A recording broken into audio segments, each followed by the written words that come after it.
Florida man episode number 3।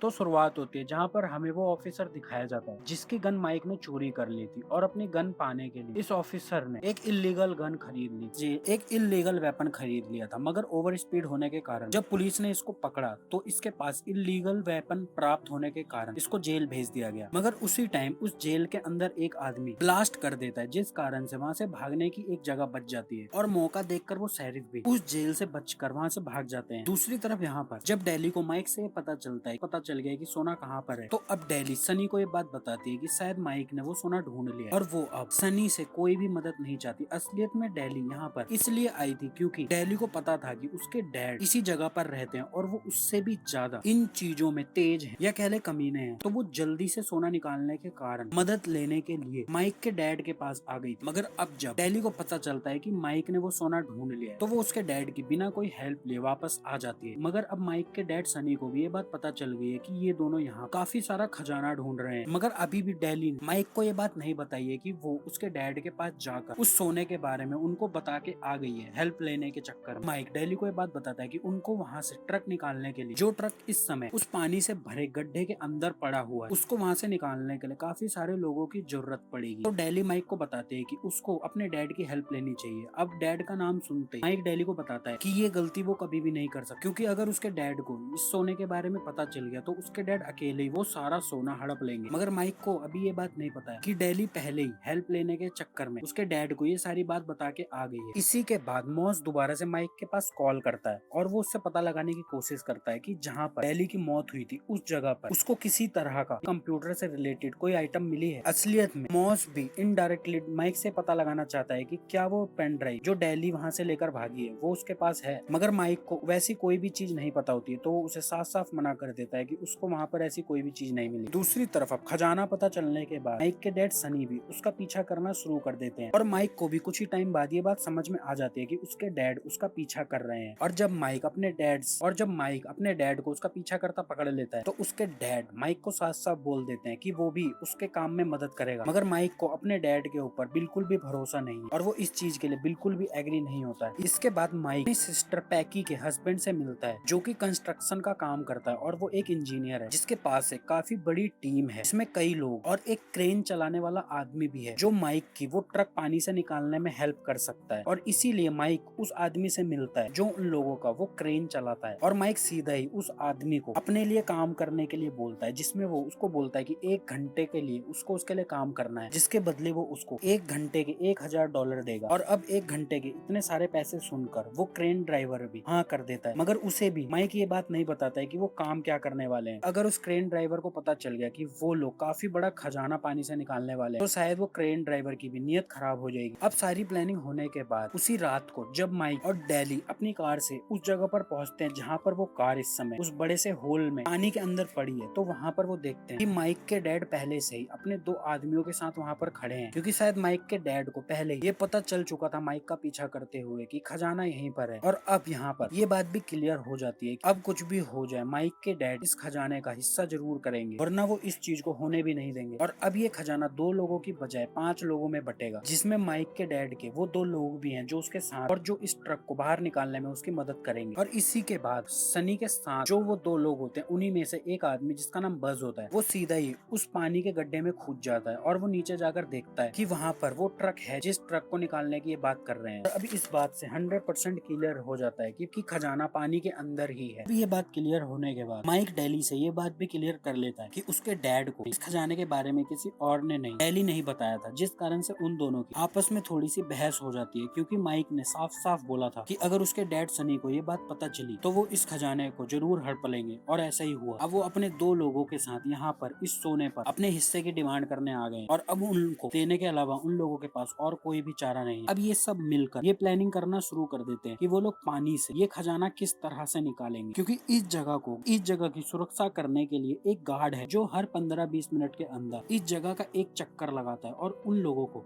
अपना काम करने के लिए उस गार्ड को कम से कम 1 घंटे के लिए इस जगह से दूर रखना होगा ताकि वो अपना काम कर सके और उस ट्रक को इस पानी से बाहर निकाल सके और उस गार्ड को भटकाने का काम डेली करेगी और वो लोग अगली आने वाली रात में इस काम को अंजाम देंगे। लेकिन इसी पॉइंट पर डेली को सनी के डैड माइक के एक आदमी से ये बात पता चल जाती है कि माइक की भी पहले एक शादी हो चुकी है और उसकी एक एक्स वाइफ है जो कि पुलिस वाली है। अब ये बात सुनकर डेली काफी ज्यादा शॉक हो जाती है क्योंकि आज तक माइक ने उसको कभी नहीं बताया उसकी एक एक्स वाइफ है और साथ में वो पुलिस वाली भी है। इससे वो माइक से गुस्सा हो जाती है। दूसरी ओर आयरिस इस केस से निकाले जाने के बाद भी आज उस फ्यूनरल के अंदर पहुंचती है जो कि मॉस ने रखा होता है अपनी गर्लफ्रेंड के मरने के कारण। यहाँ आयरिस को मॉस के एक बॉडीगार्ड से ये बात पता चलती है कि उसकी गर्लफ्रेंड की मौत फ्लोरिडा में हुई है और उन लोगों ने अपने एक ये बात उन्हें उनके एक आदमी से पता चली है जिसका नाम माइक है जिसको मॉस ने डेली को वहाँ पर ढूंढने भेजा था। अब माइक की ये बात पता चलते ही आयरिस को साफ साफ क्लियर हो जाता है कि हो ना हो गिल की मौत में माइक का भी कोई ना कोई कनेक्शन जरूर है क्योंकि गिल की एक प्राइवेट बोट फ्लोरिडा के अंदर है और इस टाइम पर माइक भी वहाँ पर है और मॉस की गर्लफ्रेंड की मौत भी फ्लोरिडा के अंदर ही हुई है। तो आयरिस दोबारा से अपनी बॉस से जाकर मिलती है और वो अपनी ये सारी बातें अपनी बॉस को बताती है। अब पहले तो उसकी बॉस इस चीज से थोड़ा सा शॉक होती है और उसके इस काम से नाखुश होती है क्योंकि उसको इस केस से निकाल दिया गया था मगर फिर भी वो इस केस को प्राइवेटली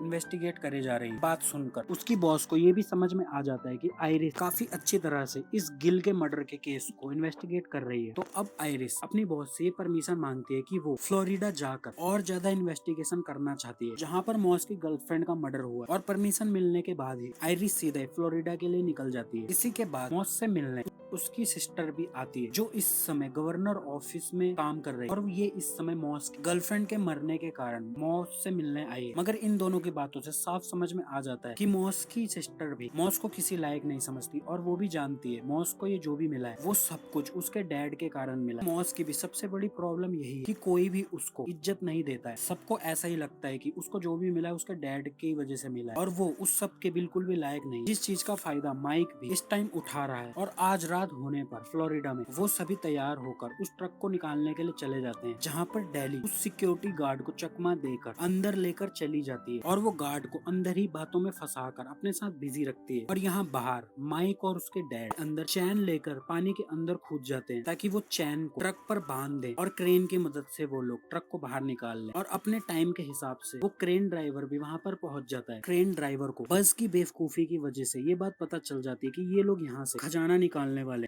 इसी पॉइंट पर ये एपिसोड नंबर 3 खत्म हो जाता है।